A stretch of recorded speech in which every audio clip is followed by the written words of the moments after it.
Friends అందరికీ నమస్తే. ఈరోజు విద్యా కమిషన్ చేసినటువంటి సిఫార్సులు, ముఖ్యంగా గురుకులకు సంబంధించిన సిఫార్సులు ఎట్లా ఉన్నాయి, ఎటువంటి సంస్కరణలు తీసుకురావాలి అనే విషయాల గురించి మనం చర్చించుకుందాం. చిత్తగించండి ఫ్రెండ్స్. మనందరికీ తెలుసు, తెలంగాణలో వేసినటువంటి మొట్టమొదటి విద్యా కమిషన్ ఆకునూరి మురళి అధ్యక్షతన వేసినటువంటి విద్యా కమిషన్ తెలంగాణలో గాడి తప్పిన విద్యా వ్యవస్థను బలోపేతం చేయడానికి, మౌలిక వసతులను కల్పించడానికి, ఆధునీకరణ విద్యను అందించడానికి, విద్యలో అనేక సంస్కరణలు తేవడానికి వేసినటువంటి మొట్టమొదటి విద్యా కమిషన్ ఆకునూరి మురళి అధ్యక్షతన ఏర్పడినటువంటి విద్యా కమిషన్.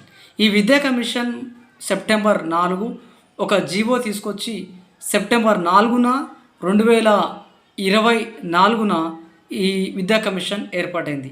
దీనికి అధ్యక్షతన ప్రముఖ విద్యావేత్తగా పేరుగాంచిన మరియు రిటైర్డ్ ఐఏఎస్ ఆఫీసర్ అయినటువంటి ఆకునూరి మురళి గారు అధ్యక్షతన ఏర్పడింది. దీంట్లో 3 సభ్యులు ఉన్నారు. ఒకటి ప్రొఫెసర్ పిఎల్ విశ్వేశ్వరరావు గారు, చారుగొండ వెంకటేష్ గారు, జ్యోత్స్న శివారెడ్డి గారు. ఈ విద్యా కమిషన్లో ఎవరు విద్యకు సంబంధించిన వారు లేరు అనడం విడ్డూరం. ఎందుకంటే ఒక ప్రొఫెసర్ పిఎల్ విశ్వేశ్వరరావు గారు ఉన్నారు. అంతేకాకుండా విద్యావేత్తగా పేరుగాంచిన సుపరిచిత రిటైర్డ్ ఐఏఎస్ ఆఫీసర్ మురళి అధ్యక్షతన జరిగినటువంటి విషయం మనందరికీ తెలిసింది. అయితే ఫ్రెండ్స్, ఇది సెప్టెంబర్ 4, 2024 ఇది ఫామ్ అయినట్టుగా మనం చూస్తాం. అదేవిధంగా ఇది ఫిబ్రవరి 26, 2020 సీఎం రేవంత్ రెడ్డి గారికి ఈ యొక్క విద్యా కమిషన్ డ్రాఫ్ట్ రిపోర్టు సబ్మిట్ చేసింది. అంతేకాకుండా దీంట్లో 12 చాప్టర్లు, 354 పేజీలు సమర్పించబడింది. దీంట్లో ఆయా డిపార్ట్మెంట్స్ ఉన్నాయి. రీసెర్చ్ డిపార్ట్మెంట్, డ్రాఫ్టింగ్, అందులో 11 మంది దాకా మనకు కనిపిస్తూ ఉంటారు. అంతేకాకుండా దీంట్లో దగ్గర 300 పాఠశాలలు సందర్శించారు. వివిధ విద్యావేత్తలతో, ఉపాధ్యాయుల సంఘాలతో, విద్యావేత్తలతో చర్చించి వాళ్ళతో మాట్లాడి అనేక దాంట్లో తీసుకొచ్చారు. ఫ్రెండ్స్, ప్రపంచంలో ఎంత మంచి విద్యా కమిషన్ అయినా, లేకపోతే ఎంత మంచి ఎక్స్పర్ట్ అయినా కానీ 100కు 100% అనేది మంచి ఇవ్వడం జరగదు. ఎందుకంటే మనిషి స్వతహాగా ఏదో ఒక లోపం ఉంటూనే ఉంటుంది కాబట్టి అందులో ఉన్న తప్పును వెతికేదానికంటే, లోపాన్ని వెతికేదానికంటే, అందులో ఉన్న లోపాలను పక్కన పెట్టి తప్పును తీసేసి మంచిదాన్ని మనం అమలు చేసినట్లయితే ఈ విద్య, తెలంగాణలో విద్య చాలా అద్భుతంగా ఉంటుందని చెప్పాలి. ఎందుకంటే మనకు తెలిసినట్టు ఒక ఆయన సోక్రటీస్ ఏమనంటే విద్య గురించి, తప్పును తరిమి సత్యాన్ని అన్వేషించేదే విద్య. కాబట్టి ఎలా బతకాలో ఉండడానికి నేర్పేది విద్య కాదు, జీవితమే విద్య అని జాన్ డూయి గారు అన్నారు. కాబట్టి విద్య అనేది ఒక పెట్టుబడిగా చూడకుండా ఇది అందరి కోసం, శ్రేయస్సు కోసం చేసేటటువంటిదే చూడాలి తప్ప. ఎందుకంటే ప్రపంచంలో ఏదైనా మార్చగలిగే ఏకైక ఆయుధం విద్య మాత్రమే. కాబట్టి విద్యలో సంస్కరణలు తీసుకురావడానికి మన ప్రభుత్వం మంచి ఆలోచన చేసింది. అందుకోసమే విద్యా కమిషన్ తెలంగాణలో ఏర్పడ్డ మొట్టమొదటి విద్యా కమిషన్. అయితే దీంట్లో ఈ విద్యా కమిషన్ రిపోర్ట్ చేయడంతోనే కొన్ని సంఘాలలో ఉపాధ్యాయులలో అసంతృప్తి జ్వాలలు కనపడ్డాయి.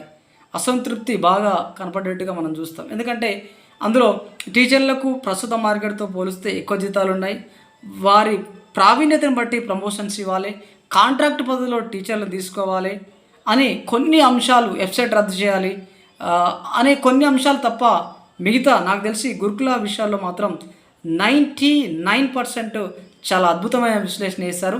ఈ గురుకులకు సంబంధించి తెలంగాణ రెసిడెన్షియల్ విద్యాలయాలు, తెలంగాణ రెసిడెన్షియల్ సొసైటీస్ అనే దాన్ని 7th చాప్టర్లో పెట్టారు. ఈ 7th చాప్టర్లో చాలా అద్భుతమైన విశ్లేషణ చేశారు. అందులో కొన్ని చూస్తే 1971లో మొట్టమొదటిసారిగా సర్వేల్లో ఈ యొక్క ఏర్పడింది.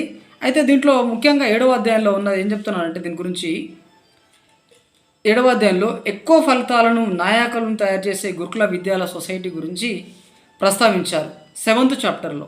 ఈ సంస్థలు సామాజికంగా ఆర్థికంగా వెనుకబడిన పిల్లలకు క్రమబద్ధమైన నాణ్యమైన అభ్యసన వాతావరణం అందించబడడానికి రూపొందించబడిందని చాలా వాస్తవాలు చెప్పారు ఆకునూరి మురళి గారు మరియు ఇతర సభ్యులు.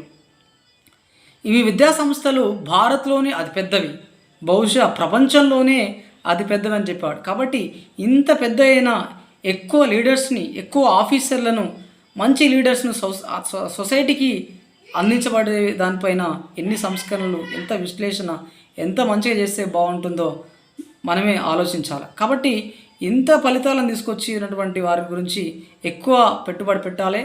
అందులో పనిచేసేటువంటి టీచర్లకు వేతనాలు కానీ అన్ని సదుపాయాలు కల్పించినట్లయితే వాళ్ళు గౌరవంగా ఎంపవర్మెంట్, ఉపాధ్యాయ సాధికారత ఉంటుందని చెప్పడానికి మనం చెప్పాల్సిన అవసరం ఎంతైనా ఉంది. కాబట్టి ఈ ఈ విద్యా కమిషను గురుకులాల్లో కొన్ని లోటుపాట్లను వాళ్ళు ఎత్తి చూపారు. ముఖ్యంగా అందులో ఉన్న పాజిటివ్ని చెప్తూ, అందులో ఉన్నటువంటి ఎక్కువగా ఈ రోజులలో ఈ గురుకుల పాఠశాలలో అద్దె భవనాల్లో ఉన్నాయి. ఈ అద్దె భవనంలో ఉండడం వల్ల అక్కడ టాయిలెట్స్ లేవు, సరైన సదుపాయాలు లేవు. 3 గంటలకే లేవాల్సి వస్తుంది అని చెప్పారన్నమాట. కాబట్టి 3 గంటలకు లేవాలి, వాళ్ళు 7:45 కల్లా 7:30 కల్లా రెడీ కావాలి. యాక్చువల్గా 7కి బ్రేక్ఫాస్ట్ ఉంటుంది, 7:45కి కిట్ ఇన్స్పెక్షన్ ఉంటుంది, 8 o'clockకి అసెంబ్లీ అవుతుంది. అంటే చూడండి, ఈ టైం టేబుల్ చాలా న్యారోగా ఉంది. కాబట్టి అననుకూలమైనటువంటి విద్యార్థులకు అననుకూలమైనటువంటి స్ట్రెస్ని కలిగిసే టైం టేబుల్ను వెంటనే మారిస్తే చాలా అద్భుతంగా ఉంటుంది. అదేవిధంగా గురుకులాలను 5 సొసైటీలుగా విభజించి చెప్పడం వల్ల ఏమవుతుందంటే కులాల విభజన జరుగుతూ ఉంది, రాజకీయానికి అవకాశం ఉంటుందన్నమాట. కాబట్టి ఇక్కడ వీళ్ళు సిఫారసు ఏం చేశారంటే ఈ 5 సొసైటీలను కలపాలి, 5 సొసైటీలను విలీనం చేసి ఒకదాన్ని తీసుకురావాలని చాలా చక్కటి వాస్తవాలు, చాలా చక్కటి సిఫార్సులు చేశారు.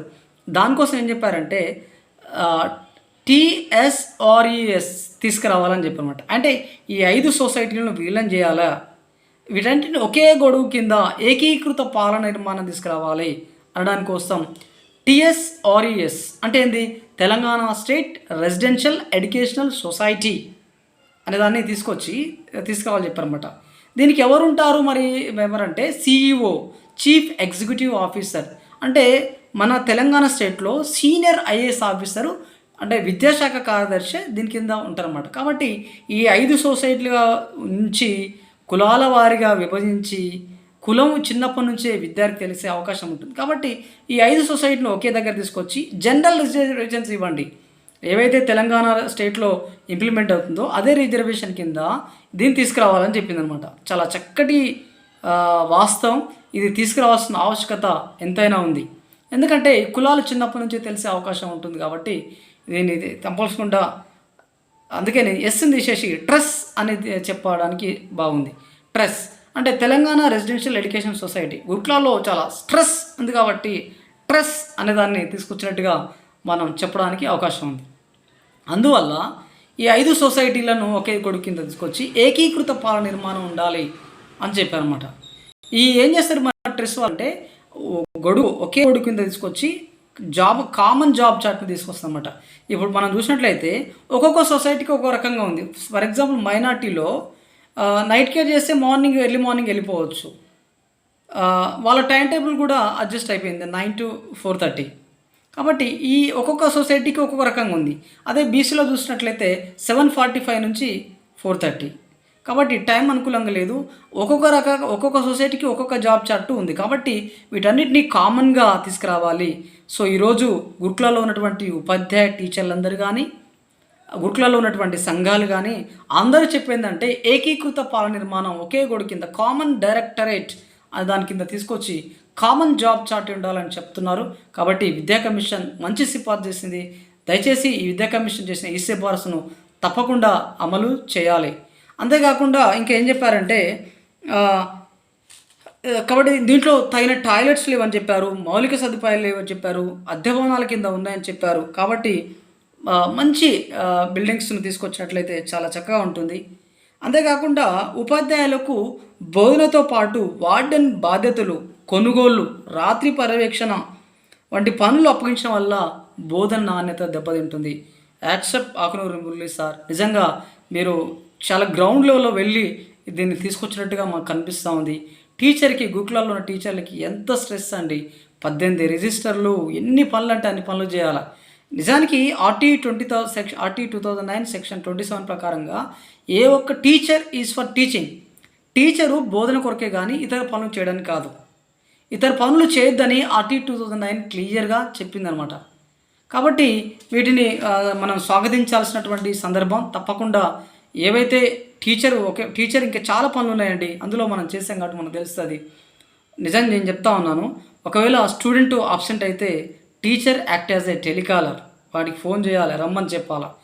ఒకవేళ కంప్యూటర్ మార్కులు వేయడం కానీ, దాని యొక్క హెల్త్ ప్రొఫైల్ క్రియేట్ చేయడం కానీ, ఇవన్నీ చూసినట్లయితే teacher working act as a computer operator. ఒకవేళ పిల్లవాడు సిక్ అయినట్లయితే, మనకి హెల్త్ బాగాలేకపోతే, ఒకవేళ సిక్ మెడల్ లేనట్లయితే teacher act as a nurse, teacher act as a doctor. Teacher night care మొత్తం చూడాలి టీచర్ అక్కడ గురుకులాల్లో. కాబట్టి teacher acting as a watchman, like a watchman. కాబట్టి ఎన్ని పనులు. ఇంతేకాకుండా వార్డెన్ డ్యూటీలు, తర్వాత warden duty is a very burden duty. Warden డ్యూటీలు, తర్వాత ఎలక్ట్రికల్ ఇన్ఛార్జీలు, తర్వాత వాటర్ ఇన్ఛార్జీలు, ఫర్నిచర్ ఇన్ఛార్జీలు, కాస్మెటిక్ ఇన్ఛార్జీలు, ఎన్నని పని చెప్పాలండి. సో ఇన్ని పనులు స్ట్రెచ్ చేసుకుంటూ ఉన్నాయి. కాబట్టి తప్పకుండా ఏవైతే చెప్పారో, మరి వీరి కోసం ఏం చేయాలని చెప్పాడంటే క్లియర్గా ఉపాధ్యాయులను అడ్మినిస్ట్రేషన్ మరియు వార్డెన్ విధులను రాత్రి పర్యవేక్షణ, సెలవు దినాల్లో పనిచేయడం వంటి వాటి నుండి తప్పించాలి. వారి సమయాన్ని కేవలం బోధన మరియు పరిశోధనలకు కేటాయించాలి. యాక్సెప్ట్ ఆకునూరి మురళి సార్, నిజంగా ఇది ఇంప్లిమెంట్ చేసినట్లయితే ఈరోజు ఉపాధ్యాయులు అనే ప్రొఫెషన్ని తక్కువ మంది మాత్రమే ఎంచుకుంటున్నారు. అందుకనే తరలి వెళ్ళిపోతున్న ఉపాధ్యాయ వృత్తి అని ఎన్సిటీ వాళ్ళు రీసెంట్గా ఆర్టికల్ కూడా రాశారన్నమాట. మరి టీచర్లందరూ మరి ఉపాధ్యాయ సైడ్ ఈ వృత్తికి రావాలి అంటే, అందరూ కూడా ఈ ఉపాధ్యాయ వృత్తిని ఎంచుకోవాలంటే, ఉపాధ్యాయ వృత్తి చాలా గౌరవప్రదమైన వృత్తి. సమాజ నిర్మాతలు, భారత భవిష్యత్ నిర్మాతలు ఉపాధ్యాయులు. కాబట్టి చాలా దేశాలలో వారికి అత్యున్నతమైన వేతనాలు అందించి వారిని గౌరవిస్తుంది చాలా ప్రభుత్వాలు. కానీ సో ఇటువంటి సందర్భంలో వారికి మంచి గౌరవ వేతనాలు కల్పించినట్లయితే, ఉపాధ్యాయ సాధికారత జరిగినట్లయితే చాలామంది ఉపాధ్యాయులు ఈ రంగంలోకి వస్తారు. సో ఇదొక జాబ్ లాగా కాకుండా ఇట్స్ ఎ ప్యాషన్ లాగా ఉపాధ్యాయ రంగానికి వస్తారు. కాబట్టి తప్పకుండా చేయాలి. మరి దీనికోసం ఏం చేయాలంటే, హాస్టల్ నిర్వహణ కోసం వార్డెన్లు, ఎస్టేట్ మేనేజర్లు నియమించాలని చెప్పింది. కాబట్టి దయచేసి ఈ విధుల నుంచి తప్పించాలా, నైట్ కేర్ డ్యూటీని తప్పించాలా, తర్వాత కేర్ టేకర్స్ డ్యూటీని తప్పించాలా, ఆల్రెడీ డ్యూటీని తప్పించాలా. వీటన్ని తప్పించి వేరే కేర్ టేకర్స్ని కానీ, వార్డెన్ కానీ స్పెషల్గా నియమించాల్సిన అవసరం ఎంతైనా ఉంది. సో అప్పుడు మాత్రమే మనం కోరుకున్నటువంటి రిజల్ట్ను అడిగినా కానీ సో అకౌంటబుల్గా ఉంటుంది. కానీ ఒకే సమయంలో వార్డెను, ఒకే సమయంలో అకాడమిక్స్ అంటే సో ఇది కత్తి మీద సాము లాంటిది అనమాట. 2 కాళ్ళ మీద పొడవబెట్టడం లాంటిది.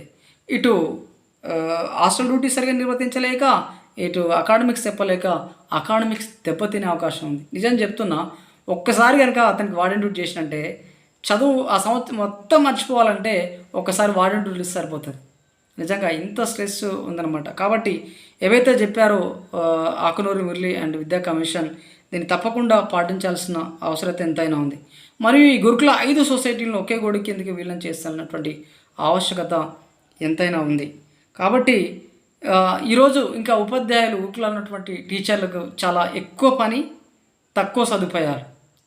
ఎక్కువ పని చేసినటువంటి, నిజం చెప్పాలంటే ఎవరైతే ఎక్కువ పనులు చేస్తారో, ఎక్కువ శ్రమిస్తారో వాళ్ళకే సదుపాయాలు కానీ ఏవైతే గవర్నమెంట్ ఫెసిలిటీస్ ఉన్నాయో అవన్నీ కల్పించాలి. కానీ నిజంగా ఇక్కడ విడ్డూరంగా ఉంది. ఎక్కువ పని చేసేది గురుకుల టీచర్లు, అంటే మిగతా వాళ్ళని మనం తక్కువ చేయడం కాదు, కానీ ఇక్కడ నైట్ కేర్ టీచర్ కానీ, కేర్ టేకర్ డ్యూటీ కానీ, నిజం చెప్పాలంటే ఈరోజు ఒక అకాడమిక్ ఇయర్లో ఉపాధ్యాయునికి వచ్చే సెలవులు కేవలం 22 డేస్ మాత్రమే. 15 CLs, 7 SCLs, అంటే 22 CLs వస్తున్నాయి. కానీ వాస్తవంగా చూసినట్లయితే ఒక ఉపాధ్యాయుడు ఆల్ డే డ్యూటీస్ ఒక అకాడమిక్ ఇయర్లో దగ్గరగా 15 to 18 times ఆల్ డే డ్యూటీని నిర్వర్తిస్తాడు. అతనికి ఏ CCL లేవు. తర్వాత ఈరోజు ఒక్కరోజు డ్యూటీ చేసినందుకే CCL తీసుకుంటారు, కానీ గురుకుల టీచర్లు నో CCL. కాబట్టి మీరు ఇచ్చే CCL 22 అయితే మీ చేసేటటువంటి ఆడిట్లు 18, అంటే మీరు ఇచ్చేది ఇక మిగిలిన ఓన్లీ 5 మాత్రమే. ఆ 22 దాని గురించి కూడా సీఎల్ పొందడానికి చాలా హెడ్ ఆఫీస్ నుంచి కానీ మిగతా దగ్గర నుంచి కానీ చాలా స్ట్రెస్ ఉంది చాలా దగ్గరలో. కాబట్టి దయచేసి ఈ ఆడిట్ డ్యూటీ నుంచి విముక్తి చేయాలి, నైట్ కేర్ డ్యూటీ నుంచి విముక్తి చేయాలి. ఇవన్నీ చేసినట్లయితే కేవలం ఉపాధ్యాయునికి బోధన ఇచ్చినట్లయితే తప్పకుండా మంచి దాంట్లో రాణించబడుతుంది. అదేవిధంగా హెల్త్ కార్డ్స్ని ఇవ్వాలి. గెజిటెడ్ అవుతా లేదు ఈరోజు ఉపాధ్యాయులకు, గురుకుల టీచర్లకు. సో చూడండి, జనరల్ జేఎల్కి కానీ లేకపోతే జనరల్ టీచర్లకు కానీ గురుకుల టీచర్లకు కానీ గురుకుల టీచరు 3 పేపర్లు ఉంటాయి 300 మార్కులు. ఇక్కడ 80 మార్క్స్ ఉంటాయి జనరల్ స్కూల్ టీచర్లకి. సో అక్కడ తెలుగు మీడియంలో ఉంటుంది ఎగ్జామ్, ఇంగ్లీష్ మీడియంలో ఉంటుంది. ఇక్కడ ఓన్లీ ఇంగ్లీష్ మీడియంలో రాయాలి. అక్కడ నెగిటివ్ మార్క్స్ లేవు, ఇక్కడ నెగిటివ్ మార్క్స్ ఉంటాయి. సో ఇన్ని ఇంగ్లీష్ మీడియంలో రాసి నెగిటివ్లు మార్కులు రాసి 300 పేపర్లు రాసినటువంటి టీచర్లకేమో తక్కువ గౌరవం, ఏ సదుపాయాలు లేవు. వాళ్ళకు మాత్రం అవి అంటే వాళ్ళకు ఇవ్వాలి, తప్పకుండా టీచర్కి ఇవ్వాల్సిందే. కానీ అదే సేమ్ టైంలో గురుకుల టీచర్లకు కూడా ఇవన్నీ ఇవ్వాలి. ఆసమాసి కాదు ఒక ట్రిప్లో గురుకులాల్లో జాబ్ సంపాదించడం అంటే. కాబట్టి ఈ సదుపాయాలన్నీ కల్పించాలి. ముఖ్యంగా టైం టేబుల్ మన విద్యా కమిషన్లోనే చెప్పింది, చాలా భవనాలు అద్దె భవనాలు ఉండడం వల్ల గర్ల్స్ వాళ్ళ దాంట్లో ఉన్నది కానీ మిగతా దాంట్లో కానీ 3 గంటలకు లేవాల్సి వస్తుంది. 3 గంటలకు లైన్ లేచి 7 లోపల రెడీ అయ్యాలి. చూడండి, ఇది ఇంపాసిబుల్. కాబట్టి గురుకుల టైమింగ్స్ను వెంటనే మార్పు చేయాలి. తర్వాత అననుకూలమైనటువంటి టైం టేబుల్ వెంటనే చేంజ్ చేసి ఏదైతే GOMS నెంబర్ 3 ఉందో 2014లో ఉందో టైం టేబుల్ అన్నీ మార్చాలి. ఇప్పుడు కాంగ్రెస్ గవర్నమెంట్ రాగానే 2024లో GOMS 16 తీసుకొచ్చారు. So GOMS 16 is against the GOMS number 3. కాబట్టి GOMS నెంబర్ 3ని పాత పద్ధతిలోనే అంటే 9 to 4:30 అన్ని గురుకులాలను ఒకే గొడుకుని తీసుకొచ్చి 9 to 4:30కి టైమింగ్స్ కేటాయించితే బాగుంటుంది. ఎందుకంటే ఇక్కడ గురుకులాల్లో ఉన్న పిల్లలు స్ట్రెస్కి గురవుతారు, తల్లిదండ్రుల నుంచి దూరంగా ఉంటారు. కాబట్టి ఎక్కువ ఫ్రీడమ్ కనుక ఎవరికైనా ఇవ్వాలి అంటే అది గురుకుల టీచర్లకి, గురుకుల పిల్లలకు మాత్రమే ఇవ్వాలి. వాళ్ళు హాలిడే పండుగలకు దూరంగా, ఇంటికి దూరంగా ఉంటారు. కాబట్టి వాళ్ళని కొంచెం ఫ్రీ ఇచ్చినట్లయితే వాళ్ళు చాలా చక్కటి పౌరులుగా తీర్చిదిద్దబడతారు.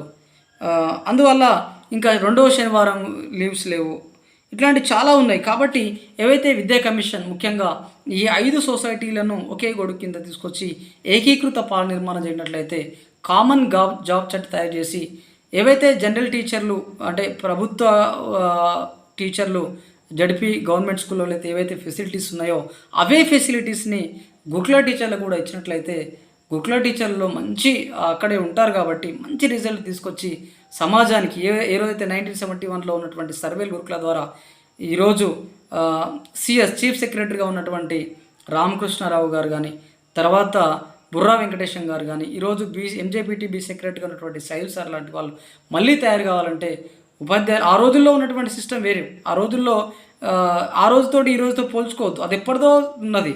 కానీ పార్లమెంట్ యాక్ట్ అనేది చాలా గొప్ప యాక్ట్. 1971 బైలాస్ కంటే కూడా 2009 పార్లమెంట్ యాక్ట్ అనేది బలమైన యాక్ట్ అది. సో ఆ రోజులు వేరు, ఆ రోజు టైం టేబుల్ వేరు, ఆ రోజున పరిస్థితులు వేరు. అక్కడే క్వార్టర్స్ ఉండేవి. ఈరోజు ఎక్కువ గురుకుల పాఠశాలలు అయినాయి, క్వార్టర్స్ లేవు. కాబట్టి దయచేసి ఈ టైం టేబుల్ మార్చాలా, ఫెసిలిటీస్ అన్నీ చేంజ్ చేయాలి, విద్యార్థిని కొంచెం ఫ్రీగా ఉంచాలా. ఎప్పుడైతే ఇవన్నీ చేస్తామో తప్పకుండా మంచి వస్తాయి. కాబట్టి విద్యా కమిషన్ చేసినటువంటి సిఫారసులు ముఖ్యంగా సాగతించాల్సిన అంశాలు ఏంటంటే గురుకులకు సంబంధించిన 5 సొసైటీలను ఏకీకృతం చేయాలి. 5 సొసైటీలను ట్రెస్ అనేదాన్ని తీసుకురావాలి. ఈ స్ట్రెస్ పోవడానికి ట్రెస్ అనేది దాన్ని తీసుకొచ్చి ఒకే గొడుగు కింద తీసుకొచ్చి కామన్ జాబ్ చార్ట్ను తీసుకొచ్చినట్లయితే గురుకులాల్లో మంచి రిజల్ట్ వస్తుంది. అదేవిధంగా ఈ గురుకులాలకు సంబంధించి మంచి అంటే ఓన్ బిల్డింగ్ ఉన్నట్లయితే, ఓన్ కన్స్ట్రక్షన్స్ ఉన్నట్లయితే అన్ని సదుపాయాలు మనం కల్పించవచ్చు. పిల్లలు చక్కటి వాతావరణంలో పెరుగుతారు. అటువంటి దాన్ని తీసుకురావాలి. ముఖ్యంగా ఉపాధ్యాయులకు అడ్మినిస్ట్రేషన్ మరియు వార్డెన్ విధుల నుండి, రాత్రి పర్యవేక్షణ నుండి ఇవన్నిటిని విముక్తిని చేసినట్లయితే వారి సమయాన్ని కేవలం బోధనకు ఏదైతే విద్యా కమిషన్ చెప్పారో చాలా స్ట్రెస్ చేసి చెప్తున్నాయి ఇక్కడ, వారి సమయాన్ని కేవలం బోధన మరియు పరిశోధనలకి కేటాయించాలా. ఆ విధంగా కేటాయించినట్లయితే తప్పకుండా మంచిగా వస్తుంది.